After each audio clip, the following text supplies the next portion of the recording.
là, qu'est-ce que c'est que ça? Aujourd'hui, t'as décidé d'être un manuel de dermatologie? Comment ça, non? Non, mais si, c'est dégueu, là. Un quoi? Ah.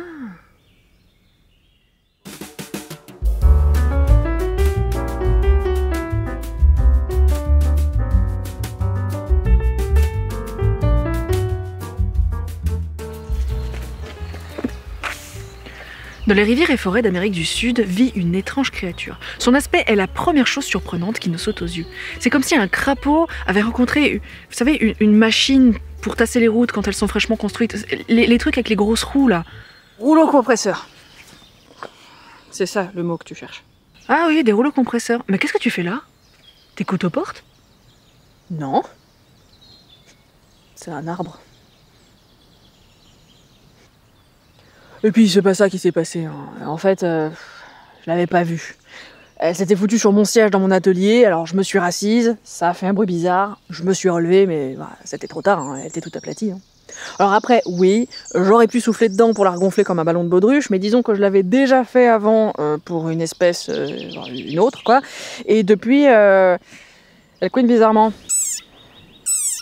Du coup, je me suis dit qu'une seule espèce qui s'amuse à imiter Fifi la girafe, c'était suffisant, quoi, du coup... Je l'ai laissé comme ça. Ok. Et ça t'arrive souvent de t'asseoir sur tes créations comme ça? Ouais, c'est arrivé quelques fois. Mais c'est eux aussi, là. C'est quoi cette idée de se mettre sur mon siège? J'aimerais t'y voir, tiens. Et puis elle est très bien, cette grenouille. Ah, mais j'ai jamais dit le contraire. Ouais, c'est ça, ouais. C'est facile de critiquer le travail des autres. Bon. Donc cet animal, qui a apparemment perdu sa 3D dans ce terrible accident, est appelé crapaud du Suriname. Mais pour une fois, je lui préfère son nom scientifique parce que il y a une petite sonorité un petit peu rigolote. Pipa pipa. Et il y a peut-être que moi qui trouve ça drôle en fait. Moi aussi je trouve ça marrant. Arrête d'écouter aux portes. Toujours un arbre. C'est donc un amphibien faisant partie de l'ordre des anours, comme les milliers d'autres espèces de crapauds et de grenouilles. Ces espèces sont classées en plein de familles différentes et nos spécimens aplatis font partie de la famille des pipidés. Ce qui est un petit peu rigolo aussi. Tout ça c'est bien mignon, mais vous allez me dire à quoi ça sert de savoir tout ça, parce que la taxonomie c'est charmant, mais c'est... Relou. Oui, mais vous donner toutes ces informations me permet de vous exposer la première particularité de nos chers pipa pipa, puisque dans la famille des pipidés, impossible de tourner sa langue 7 fois dans sa bouche avant de dire quelque chose, puisqu'ils n'en ont pas de langue. Et oui, point d'image en slow motion dans un reportage BBC de ces crapauds qui étendent leur langue pour attraper une mouche au vol. D'ailleurs, ça n'aurait pas tellement de sens parce qu'en fait cette espèce est exclusivement aquatique et n'est pas tellement du genre à se prélasser sur une feuille à l'air libre sur les bords humides d'une mare.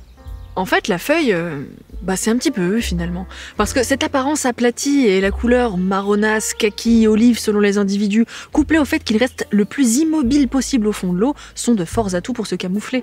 Ressembler au maximum à une vieille feuille morte ballottée par les flots, faisant de ces batraciens quelque chose d'assez peu appétissant aux yeux des éventuels prédateurs. Tapis au fond de l'eau, les crapauds du Suriname attendent patiemment qu'un poisson, un crustacé ou autre invertébré passe à portée de bouche et les gobent tout ronds grâce à leur grande bouche dépourvue de dents et de langue. Proie qu'ils arrivent à détecter avec des organes sensoriels qu'ils possèdent au bout des doigts et qui sont en forme d'étoile, ce qui leur vaut le nom un petit peu onirique de crapaud aux doigts étoilés. Déjà avec tout ça, ces amphibiens endémiques d'Amérique du Sud ont déjà pas mal de particularités et on pourrait arrêter le listing là, mais cet animal cache encore autre chose. Vous le savez, c'est toujours drôle de parler de reproduction. Parce que sur ce point, la nature est extrêmement inventive. Et je trouve personnellement ça fascinant et drôle. Et parfois un peu dégueu. Donc drôle. Et c'est de ce côté-là que le crapaud du Suriname cache la plus étonnante de ses particularités. Au moment de la saison des bâtifolages, ces animaux d'ordinaire solitaires vont se mettre à chercher un partenaire.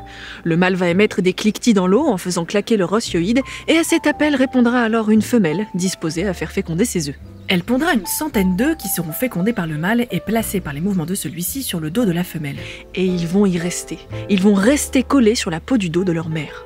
Mais mieux que ça, en quelques jours, la peau de la femelle va grandir autour des œufs au point de les entourer et former des poches dans une sorte de structure que l'on appelle parfois en nid d'abeille, mais qui personnellement m'évoque plus d'affreux pustules qu'autre chose.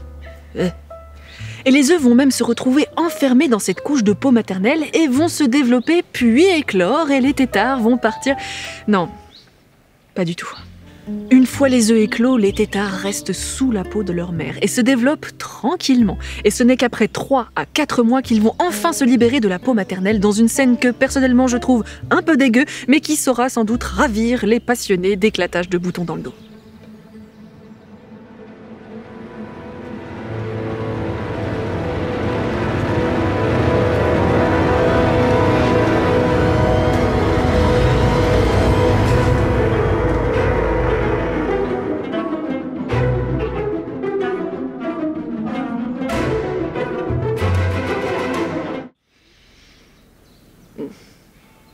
Et ce sont des individus avec une apparence d'adulte miniature qui vont alors prendre leur indépendance et partir vivre leur vie de fausse feuille sans langue dans les eaux sud-américaines. Voilà encore une belle illustration qu'il y a de tout dans la nature. J'espère que cet épisode vous a plu, et si c'est le cas, bien sûr, pouce bleu, partage, abonnement, petite cloche, commentaires sont très utiles, vous le savez. Ce qui est utile aussi, c'est Utip et Tipeee. Merci beaucoup à celles et ceux qui me soutiennent par ce moyen. Cet épisode est à présent terminé, n'hésitez pas à en parler à votre dermatologue. Quant à nous, on se retrouve bientôt pour de nouvelles histoires.